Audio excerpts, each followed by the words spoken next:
எல்லோருக்கும் வணக்கம். இன்றைக்கு பிறந்த நாள் மற்றும் திருமண நாள் காண இருக்கின்ற அனைவருக்குமே என்னுடைய வாழ்த்துகள். உங்களுடைய வாழ்க்கையில் நீங்கள் அனைத்து நலங்களும் வளங்களும் கிடைக்கப்பெற்று நீடூழி வாழணும்னு சொல்லிட்டு நான் இறைவன் கிட்ட பிரார்த்திக்கிறேன். இந்த காணொலியை காண்கின்ற அனைவருக்குமே இந்த நாள் இனிய நாளாக அமையட்டும். இன்னைக்கு இந்த பதிவில் நம்ம பார்க்க போகிறது ஒரு ஹெல்த் ட்ரிங்க். நிறைய நாளாக ரொம்ப பேர் கேட்டுக்கிட்டு இருக்கீங்க, என் பிள்ளைங்க சாப்பிட மாட்டேங்கிறாங்க, ஏதாவது ஹெல்த்தியாக ட்ரிங்க்ஸ் இருந்தால் சொல்லி கொடுங்க மேடம் அப்படின்னு. இன்றைய பதிவில் நான் செய்ய போகின்ற இந்த ஹெல்த் ட்ரிங்க் குழந்தைங்களுக்கு ரொம்ப பிடித்தமானதாகவும் இருக்கும், ஆரோக்கியத்திற்கும் ரொம்ப நல்லது. இது ரெண்டுமே எப்போவுமே இருக்கணும் இல்லையா? நம்ம சுவைக்காக எப்போவுமே சாப்பிட்றத காட்டிலும் அது ஆரோக்கியத்திற்கு நல்லதாக இருந்தால் இன்னும் நமக்கு ரொம்ப நல்லது. நான் கடந்த முறை உங்களுக்கு அவல் கூட ஒரு ஹெல்த் ட்ரிங்க் செஞ்சு காமிச்சேன். அது செய்துட்டு நிறைய பிள்ளைங்களுக்கு பிடிச்சிருக்கு. இனி தொடர்ந்து இந்த மாதிரி சின்ன சின்ன டிஃபன் வெரைட்டியும் ஹெல்த் ட்ரிங்க்கும் எங்களுக்கு செஞ்சு காமிங்க மேடம் அப்படின்னு நிறைய பேர் கேட்டுக்கிட்டு இருக்கீங்க.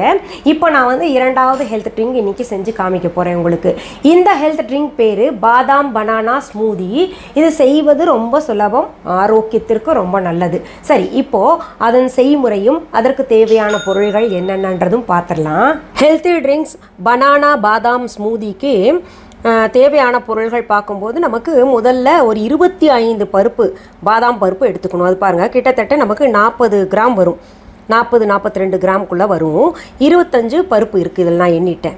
அடுத்தது நான் 3 டம்ளர் பால் எடுத்திருக்கேன். எங்கள் வீட்டில் 3 பேர் குடிக்க போகிறோம், சார் குடிக்க மாட்டார், அதனால் 3 டம்ளர் பால் எடுத்திருக்கேன். அடுத்தது 3 வாழைப்பழங்கள். உங்களுக்கு எந்த பழம் கிடைக்குதோ அதை எடுத்துக்கோங்க. நான் இப்போ எடுத்துருக்கிறது பூவன் பழம் எடுத்திருக்கேன். அடுத்தது வெண்ணிலா எசன்ஸ் 1/2 டீஸ்பூன், சும்மா ஒரு 5-6 துளிகள் இருந்தால் போதும். இப்போது இந்த பாதாம் பருப்புடைய தோலெல்லாம் நீக்கணும். இது ஊற வச்சு நம்ம எடுக்கணும். முதல் நாள் இரவே ஊற வச்சோன்னா வந்துடும். ஆனால் நான் இன்றைக்கி ஊற வைக்க மறந்துட்டேன். அதனால் என்ன பண்ண போகிறேன், இது எல்லாருமே இயல்பாக செய்யக்கூடியது, அதனால தான் இயற்கையாக இருக்கட்டும். நான் இன்றைக்கி ஊற வச்சு நாளைக்கு கூட செஞ்சுருக்கலாம். உங்களுக்கு இது இயற்கையாகவே இருக்கட்டும், உங்களுக்கு எல்லாம் அவசரத்துக்கு செய்யணுன்னா என்ன பண்ணுன்றதுக்காக தான் இப்படி செய்து காமிக்கிறேன். இந்த பருப்பை எடுத்து நான் சுடுதண்ணியில் இப்போ போடுறேன். கொஞ்ச நேரத்துலேயே அந்த தோல் எல்லாம் வந்துடும். பாருங்கள், அடுப்பில் சுடுதண்ணி வச்சு அதில் பாதாம் பருப்பு போட்டுட்டேன். அடுப்பை அணைச்சிட்டேன். நல்லா தண்ணி கொதிச்சு வந்தது, அடுப்பை அணைச்சிட்டேன். இது கொஞ்ச நேரம் அப்படியே இருக்கட்டும், தோல் தானாக வந்துடும். இங்கே பாருங்கள், ஒரு 5 நிமிடங்கள் தான் சுடுதண்ணியில் பருப்பை ஊற வச்சேன். நல்ல தோல் வந்துருச்சு, எந்த சிதைவும் இல்லாமல். இப்போ நம்ம ஒரு மிக்சி ஜார் எடுத்துக்கலாம். அதில் இந்த பாதாம் பருப்பு சேர்த்துக்கலாம். அடுத்தது இந்த வாழைப்பழ துண்டுகள் எல்லாம் சேர்த்துக்கலாம். இந்த மிக்சியில் நான் என்ன பண்ணுறேன், இப்போ கொஞ்சம் பால் தான் போட்டு இது ஃபஸ்ட்டு அரைக்கிறேன். இதில் இந்த வெண்ணிலா எசன்ஸும் சேர்த்துக்கலாம். அதில் அந்த பீசஸ் எல்லாம் இருக்கக்கூடாது, நல்லா அரைச்சிடணும். இது பாருங்கள், நம்ம உளுத்தம் மாவு அரைச்சோன்னா கிரைண்டரில் எப்படி இருக்குமோ அந்த மாதிரி இருக்கும். ஒரு மாதிரி வழவழப்பு கொடுக்கறது. வாழைப்பழமே அப்படித்தானே. இங்கே பாருங்கள், இப்படி இருக்கும். அதில் இந்த பாதாம் பருப்பு நல்லா அரைச்சா பரவாயில்ல, இல்லைன்னா கூட பிரச்சனை இல்லை. ஒரு 2 துண்டு அப்படி வாயில் வந்ததுன்னா அதுவும் சுவையாக இருக்கும் கடித்து சாப்பிட்றதுக்கு. இப்போ என்ன பண்ணணும், நம்ம இந்த பால் இன்னும் ஏன்னா 3 டம்ளர் நம்ம இப்போ ஆக்கணும். அதனால் ஒரு பாத்திரத்தை எடுத்துகிட்டு இதை அதில் ஊற்றிக்கலாம். இப்போது மிக்சி ஜாரில் கொஞ்சம் பால் போட்டு அதில் ஒட்டி இருந்ததெல்லாம் அப்படியே கலந்து இதில் சேர்க்குறேன். இப்போது இதில் உங்களுக்கு ஒரு கேள்வி எழலாம், நம்ம காய்ச்சின பால் போடணுமா காய்ச்சாத பால் போடணுமா அப்படின்னு. காய்ச்சி ஆற வைத்த பால் தான் நம்ம போடணும். இப்போது இந்த ஸ்மூதியை நம்ம பரிமாறுறது யாருக்கு எப்படி பிடிக்குதோ, இப்போ ரூம் டெம்பரேச்சரில் ஒரு சிலர் குடிப்பாங்க, ஒரு சில குழந்தைங்க எங்களுக்கு சில்லுன்னு இருந்தால் தான் குடிப்போம் அப்படின்னு சொல்லுவாங்க. அதனால் நீங்கள் சில் பண்ணியும் அவங்களுக்கு கொடுக்கலாம். இன்னொன்று, நீங்கள் இதில் சர்க்கரை சேர்க்கலையா அப்படின்னு கேட்பீங்க. சர்க்கரை சேர்க்காதீங்க, ஏன்னா இப்படியே கொடுத்தாதான் ஆரோக்கியத்திற்கு நல்லது. இது உடல் ஆரோக்கியத்திற்காக கொடுக்கக்கூடிய ஸ்மூதி. அதனால் ஆல்மண்ட்லேயும் அந்த வாழைப்பழத்துலேயும் பால்லையும் இருக்கக்கூடிய இயற்கையான இனிப்பே போதுமானது. செயற்கையாக எதுவுமே சேர்க்க வேண்டாம். அப்படி கொடுத்து குழந்தைங்களுக்கு பழக்கிடுங்க. இதை நம்ம பிள்ளைங்க ஒரு தடவை குடித்தாங்கன்னா விட மாட்டாங்க, அவ்வளோ சுவையாக இருக்கும், உடம்புக்கு ரொம்ப ரொம்ப நல்லது. இதோ ஆல்மண்ட் பனானா ஸ்மூதி 3 கிளாஸ் நான் அங்கே குடிக்கிறதுக்கு ரெடி பண்ணிவிட்டேன்.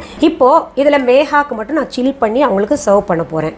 இப்போ நம்ம பாதாம் பனானா ஸ்மூதி செய்கிறது பார்த்தோம். நீங்கள் நினைப்பீங்க, மேடம் பாதாமும் இதென்ன ரொம்ப சத்தானது, அதில் போடக்கூடிய வாழைப்பழமும் ரொம்ப சத்தானது, அப்புறம் பாலும் சேருது, இந்த 3 சேர்ந்தா எங்களுக்கு உடம்பு போட்டுடாதா அப்படின்ற மாதிரி கேட்பீங்க.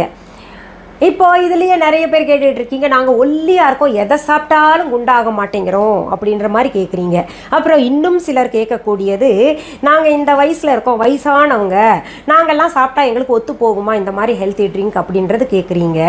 நீங்க என்ன பண்ணணும், ஒரு தடவை சப்ஸ்கிரைப் பண்ணிட்டீங்க அப்படின்னா நான் போடக்கூடிய பதிவுகள் எல்லாத்தையும் தொடர்ந்து பார்த்துக்கிட்டு வாங்க. எல்லாத்துலேயும் ஏதாவது ஒரு முக்கியமான செய்திகள்லாம் சொல்லியிருப்பேன். நான் வந்தேனா, செஞ்சு காமிச்சேனா, போனேன்னா அந்த மாதிரிலாம் கிடையாது. அது இப்போ இதெல்லாம் எப்படி சொல்கிறீங்க, உங்களுக்கு இதெல்லாம் நியூட்ரிஷியஸ் இல்லை வந்து இவ்வளோ கேலரிஸ் இருக்குது அப்படின்றதெல்லாம் எப்படி சொல்கிறீங்கன்னா, நான் வந்து ஃபுட்ஸ் அண்ட் நியூட்ரிஷன் கோர்ஸ் பண்ணியிருக்கேன். அது தெரிஞ்சுக்கோங்க, நிறைய கோர்சஸ் பண்ணியிருக்கேன். அதாவது நான் மியூசிக் படிக்கும் பொழுது எனக்கு 1 வருஷம் கோர்ஸ் இருந்தது, அது சர்டிஃபிகேட் இருக்குது. அப்புறம் கிளாதிங் அண்ட் டெக்ஸ்டைல்ஸ் ஃபேஷன் அதெல்லாம் இருக்கு இல்லையா, அதுவும் 1 வருஷம் கோர்ஸ் பண்ணியிருக்கேன், அதுக்கும் சர்டிஃபிகேட் இருக்குது. எங்களுக்கு வந்து பாடமாக இருந்தது. இது போன்று பார்த்தீங்கன்னா நிறைய கோர்சஸ் நான் வந்து சின்ன சின்னதாக பண்ணியிருக்கேன். இன்னொன்று, நான் குக்கரி கோர்சஸ் கூட பண்ணியிருக்கேன்.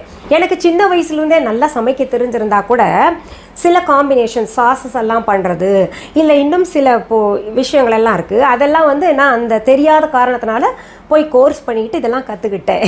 அதனால் நீங்கள் எந்த துறையை கேட்டாலும் எனக்கு சொல்லக்கூடிய அளவுக்கு ஒரு நாலேஜ் கெயின் பண்ணி வச்சுருக்கேன். இப்போ ஒரு சிலர் கேட்குறீங்கல்ல, நாங்கள் குண்டாக இருக்கோம், இவ்வளோ கேலரிஸ் உள்ளது நாங்கள் சாப்பிட்டோன்னா என்ன ஆறது அப்படின்றது கேட்பீங்க. அது நான் உங்களுக்கு ஒரு ட்ரிக் சொல்லித்தரேன். என்னென்னா, இந்த குண்டாக இருக்கிறவங்க கேலரிஸ் உள்ள பொருள்களை காலையில், அதாவது இந்த ட்ரிங்க்ஸ் இருக்கு இல்லையா, காலையில் டிஃபன் எல்லாம் முடிச்சுட்டு ஒரு 11 மணி போல் நீங்கள் இது குடிச்சிருங்க. என்னென்னா, காலையில் நம்ம சாப்பிட்டோம்னா பல வேலைகள் நம்ம தொடர்ந்து அந்த நாளில் செய்வோம். அப்போ என்ன ஆகுதுன்னா, கேலரிஸ் பேர்ன் ஆகிடும். அப்போ வந்து நமக்கு அந்த உடம்பு போடாமல் மெயின்டைன் பண்ணிக்கிட்டு இருக்கும், போதுமான சத்து வந்து உள்ளே போய்கிட்டே இருக்கும். இது ஒன்று. இது போன்ற கேலரிஸ் இருக்கக்கூடிய உணவுகளை நம்ம எடுத்துக்கிட்டோம்னா அதில் இருக்கக்கூடிய சத்தெல்லாம் நமக்கு அப்படியே இருக்கும். கொஞ்ச நேரம் கழித்து, ஒரு மணி நேரம் கழித்து என்ன பண்ணணும், நீங்கள் க்ரீன் டீ எடுத்துக்கலாம், இல்லை வந்து தொடர்ந்து சுடுதண்ணி குடிச்சுக்கிட்டு வரலாம். இப்போ அடுத்தது, இந்த ஒல்லியா இருக்கும், நாங்க என்ன சாப்பிட்டாலும் ஒல்லியாவே இருக்கும் அப்படின்னு நினைக்கிறீங்களா, அவங்க எல்லாம் என்ன பண்ணணும், இந்த ஸ்மூதியை, இது கேலரிஸ் அதிகம் உள்ளது, இது கொஞ்சம் வந்து எடையை கூட்டி தரக்கூடியது இல்லையா, அவங்க என்ன பண்ணணும்னா அதை வந்து காலையில் சாப்பிடக்கூடாது. குண்டா இருக்கிறவங்க சாப்பிட்ற மாதிரி காலையில் சாப்பிடாம இந்த சாயந்தர பொழுது அப்படியே வருது இல்லையா, ஒரு 6 மணிக்கு மேலே இந்த ஸ்மூதியை நீங்கள் குடிச்சிங்கன்னா அதற்கு பிறகு நம்ம வந்து அதிகமான வேலைகள் செய்ய போகிறது கிடையாது. எப்போவுமே இந்த அதிகமான வேலைகள் செய்யும் பொழுது வந்து கேலரிஸ் அதிகமான இருக்கக்கூடிய உணவுகள் எடுத்துக்கணும். இந்த வேலைகள் குறைய குறைய ஒல்லியாக இருக்கிறவங்க பார்த்தீங்கன்னா இந்த ஸ்மூதி எடுத்துக்கிட்டீங்கன்னு வைங்களேன், கொஞ்சம் வந்து சதை போடும். இதுதான் கான்செப்ட், இதை புரிஞ்சுக்கோங்க. இதில் இந்த வயசானவங்க எடுத்துக்கலாமா அப்படின்னு கேட்டிங்கன்னா, அந்த 11 மணி போல் காலையில் எடுத்துக்கிட்டிங்கன்னா அவங்களும் சின்ன சின்ன வேலை செய்வாங்க, தூங்கிக்கிட்டே இருக்க மாட்டாங்க, உட்காந்துருப்பாங்க, கொஞ்சம் அப்படி நடக்கிறது இப்படி நடக்கிறதுன்ற மாதிரி சின்ன சின்ன வேலைகள் செய்வாங்க. அப்படி எடுத்துக்கிட்டால் அவங்களுக்கு கேலரிஸ் பேர்ன் ஆகிடும். இல்லை வந்து அதுக்கு முன்னாடியே கொஞ்சம் எடுத்துக்கலாம், ஒரு 9 மணி போல் இல்லை 10 மணி போல் எடுத்துக்கலாம். இது வந்து குழந்தைகளுக்கும் கொடுக்கலாம். சின்ன குழந்தைங்க 6 மாதத்திலிருந்து இருக்கக்கூடிய குழந்தைங்களுக்கும் கொடுத்தா ரொம்ப நல்லது. அதாவது கம்ப்ளெக்ஷன் இம்ப்ரூவ்மெண்ட் கிடைக்கும், கலர் நல்லா கிடைக்கும், அப்புறம் உடம்புக்கும் நல்லது, எனர்ஜியும் கிடைக்கும். இதே நோய்வாய்ப்பட்டவர்கள் சாப்பிடலாமா அப்படின்னு கேட்டிங்கன்னா, நோய்வாய்ப்பட்டவர்கள் சாப்பிடலாம், ஆனால் அளவை குறைத்து சாப்பிடணும். இது போல் நம்ம ஒவ்வொன்றும் பிரிச்சுக்கிட்டு சாப்பிட்டோம்னா எப்பேற்பட்ட ஒல்லியாக இருக்கிறவங்களும் குண்டாகலாம், குண்டாக இருக்கிறவங்களும் இழைக்கலாம்.